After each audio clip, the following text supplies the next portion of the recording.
the new look and feel of our HubSpot website page editor. So as of 2023, so they did change their look and feel. So 2024, so it's kind of like early 2024 is still the same unless they change it a bit.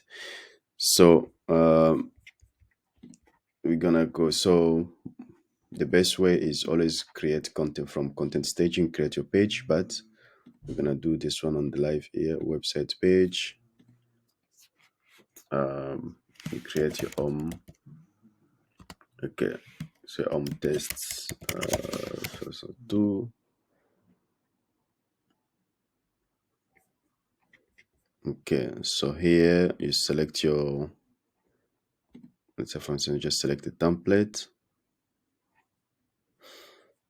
So there you, where you add modules, here where you have the drag and drop elements, I mean the structure of your page here, or the elements there of the sections, there where you have your elements section and where you can do the drag and drop, delete and do all the stuff.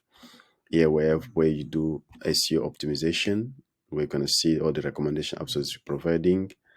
There where you can do your run A/B testing, run adaptive testing.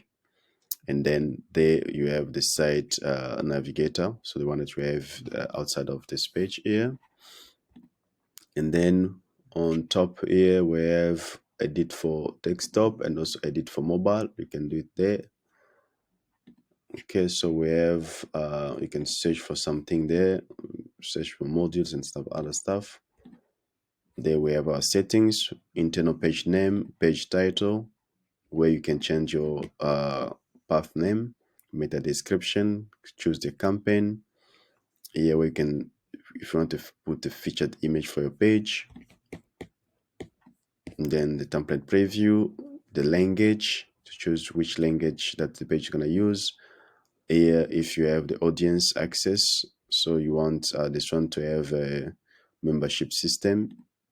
Yeah, so because of, you need to have I think HubSpot CMS Hub Enterprise or Professional for you to see some of the access here. So it's going to be added. You're going to protect this page with a password or with a membership system.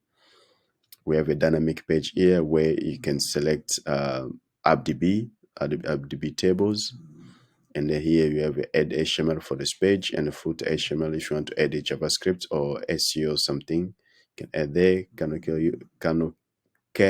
canonical URL. There, style sheet if you want to use this one here. And there and there, yeah. So but this one we don't use it most of the time.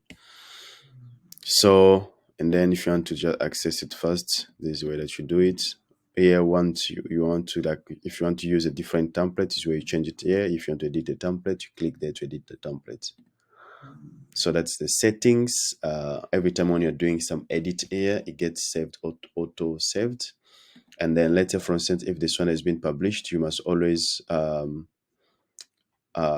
update. So this one, because it's the first time it's going to be published, that's why you can see published. If you see this one here published, which means that is in the page is on drafts or it's not published yet. It's just kind of like recently been created. But most of the time it's going to be auto